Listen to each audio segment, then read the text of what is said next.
Hello, and thank you for the opportunity to speak with you today about the sustainability key competencies and how, in combination with the four-dimensional model, we can use them to create learning objectives for program design. And as we are thinking about designing sustainability education programs, we can use a tool that's called the constructive alignment. And it starts actually with the end in mind, with thinking about the actual learning outcomes. And learning outcomes are what students actually have learned in the program or in the course. For sustainability education programs, we suggest that graduates are able to work with others to contribute to sustainability problem solving in their professional careers. And we mention professional careers because we know from statistics that more than the majority of graduates are pursuing a career in professional environments, and a smaller percentage pursues a career in an academic environment. So, but back to the learning outcomes and the question, how can we work towards this learning outcome as we have presented here on the slide? Well, we use the constructive alignment, which starts with learning objectives, asking what should students learn in this program or in this course, and then translating this learning objective into the teaching pedagogy, asking how do we as instructors, for example, teach in the program and in the course. And similarly, because teaching and learning are two sides of the same coin, we can also ask, how do students learn in this program or in this course? And then the third step in the constructive alignment that you can envision like a triangle is the assessment tool. Here can we ask, how are learning objectives assessed across the courses, and do these learning objectives actually lead to the learning outcomes that we see embodied within students? So today we talk about learning objectives and how we can use them in sustainability education program design. Another element that is really helpful as we think about this is that the key competencies in sustainability are playing a supportive role for sustainability problem solving. As we go through the various steps in sequence, we draw on competencies to successfully complete each step. So here we show a very simplified version of a sustainability problem solving methodology. Often it starts with the first step, where we analyze a complex problem in its current state and trying to understand the system's dynamics and the history that led to it.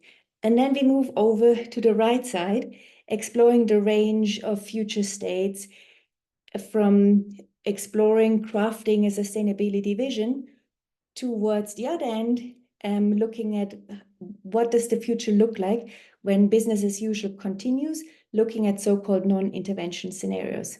So now that we have understood the problem in its complexity and historic evolution, and we have seen the range of future states from a sustainability vision to undesirable future states that we would maybe like to avoid, considering the state we are in, we can think about the third step and researching and analyzing how can we develop a sustainability transition strategy. And in each of these three steps, we can draw on the key competencies, on the concepts and methods, skills and attitudes that come with it to support us in successfully completing these steps collectively. The key competencies, just as a quick reminder, we have another video where we introduce them in more depth, include this visual, and I walk you through. On the upper left corner, you see the planning competencies, including systems, futures, values, and strategic thinking. These planning competencies allow us to, in sequence, applied to the problem-solving procedure we saw before, to develop a solution proposal on paper, which can then be implemented on ground using implementation competency. And the steps we have just seen before, they obviously require collective effort. So we draw on interpersonal competency, and we, as sustainability scholars, sustainability professionals, we face often also eco-anxiety, we are holding hope, we are trying to build our inner resilience as we go through these challenging processes.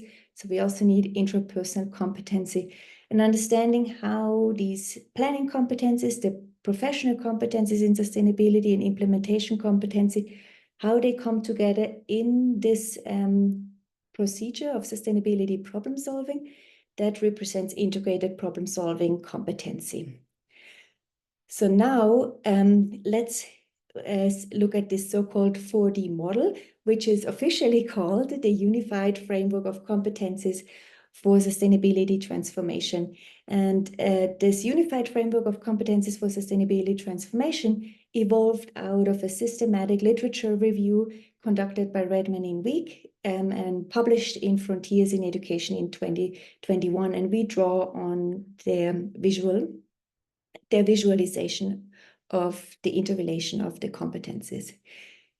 And how can we use these now for program design in sustainability education programs? Well, here is a useful tool that has two axes. You see at the right side, sustainability related aspects, and at the bottom, generic aspects that are relevant for all programs, whatever somebody studies. And at the bottom, you see the axis that span from content-dependent aspects to content-independent aspects.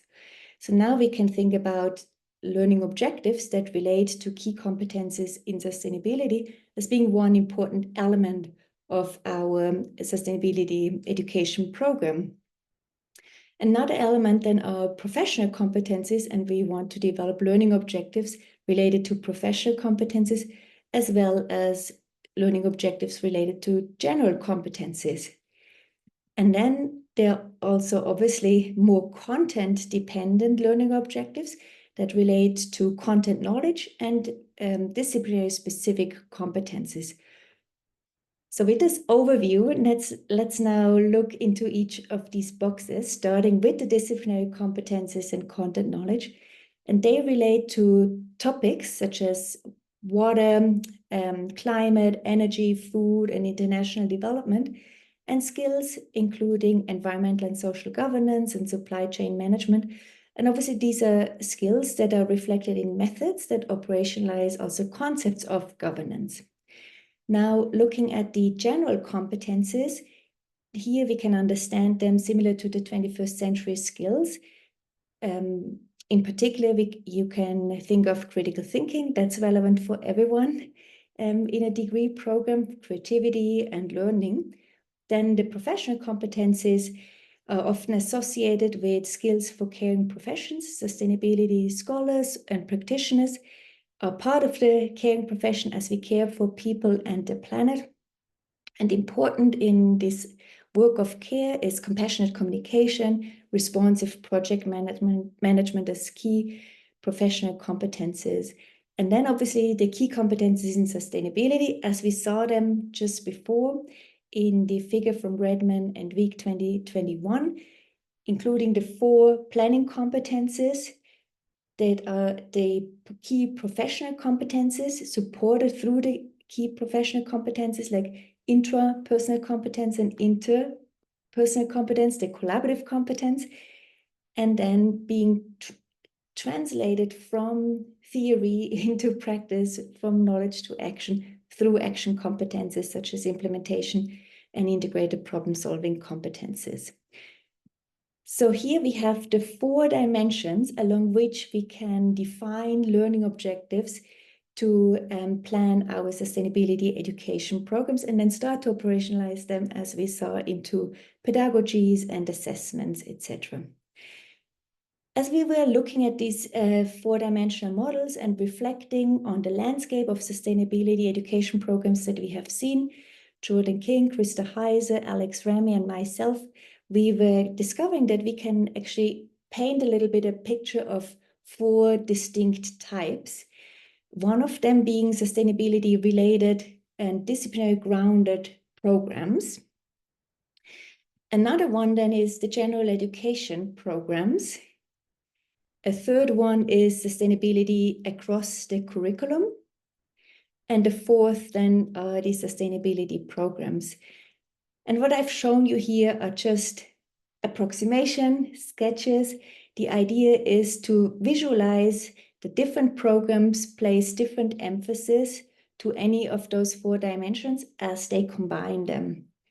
So this is the distribution of these 4 different types, and we give you another visual that helps us clarify the distinct types, starting with that they help us clarify the distinct types. And why is this important? Because by defining learning objectives, we can clarify the emphasis and the type of the program, and that is very helpful for aspiring students, so that they can identify what do they want and can compare different programs and find the program that's a right fit for them. It's also helpful for employers to understand what program places what kind of emphasis. So let's look at the 4 programs again, just in a different visualization. Here we see the general education places emphasis on the general competencies and introduces maybe sustainability content and sustainability competencies through an introductory course.